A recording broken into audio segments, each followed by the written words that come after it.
भारतीय स्वातंत्र्य दिनाच्या पूर्वसंध्येला गुरुवर्य धर्मवीर आनंद दिघे यांनी मध्यरात्री 12 वाजता ठाणे शहराच्या मध्यवर्ती शाखेमध्ये ध्वजारोहण करण्याची परंपरा रुजवली। ही परंपरा आजही उपमुख्यमंत्री एकनाथ शिंदे हे जोपासत आहेत। उपमुख्यमंत्री एकनाथ शिंदे यांच्यासह अनेक शिवसैनिक या ठिकाणी उपस्थित होते आणि ही परंपरा जोपासण्यात आली। दरवर्षीप्रमाणे यंदाही ठाणे शहरातील शिवसेना मध्यवर्ती शाखेमध्ये उपमुख्यमंत्री एकनाथ शिंदे यांच्या उपस्थितीमध्ये ध्वजारोहण सोहळा पार पडला। परंतु यंदाचे ध्वजारोहण हे काही अनोखे आणि आकर्षक असे ठरले। स्वातंत्र्य दिनाच्या पूर्वसंध्येला वंदनीय गुरुवर्य धर्मवीर आनंद दिघे यांच्या परंपरेनुसार ठाणे शहर मध्यवर्ती शिवसेना शाखेत दरवर्षीप्रमाणे यंदाही मध्यरात्री ध्वजारोहण सोहळा उत्साहात साजरा करण्यात आला।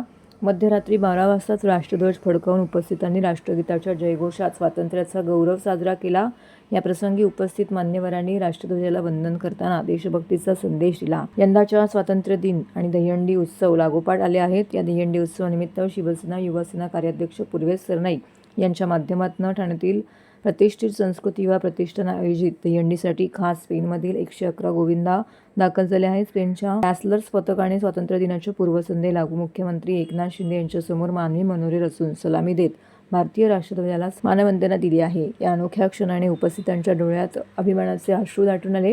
या ध्वजारोहण सोहळ्याला खासदार नरेश म्हस्के, माजी आमदार रवींद्र फाटक, शिवसेना सचिव राम रेपाळे, माजी महापौर अशोक वैती, शिवसेना ठाणे जिल्हा संघटिका मीनाक्षी शिंदे, माजी उपमहापौर पल्लवी कदम, माजी नगरसेवक नगरसेविका पदाधिकारी आणि शिवसैनिक मोठ्या संख्येने उपस्थित होते।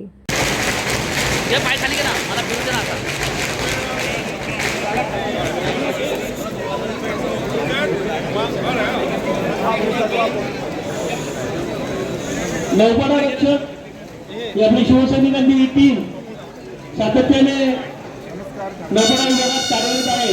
आज त्या टीमला 3 वर्ष पूर्ण झाले। समोर जे परदेशी बांधव आपले आलेले आहेत ते प्रात्यक्षिक देतात।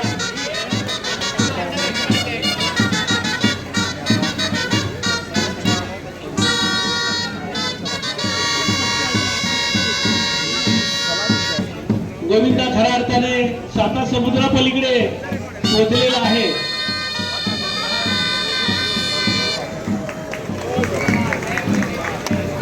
अत्यंत लवचिक आणि शिस्तबद्ध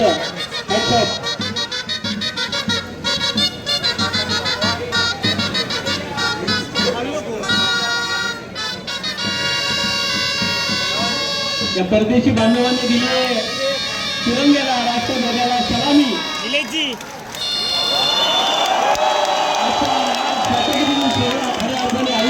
मित्रा काय यार वाट लावली यार तू काय प्रेमची त्याला काय अर्थ काय यार 2-2 साईड आहे तरी पण त्रास देता यार।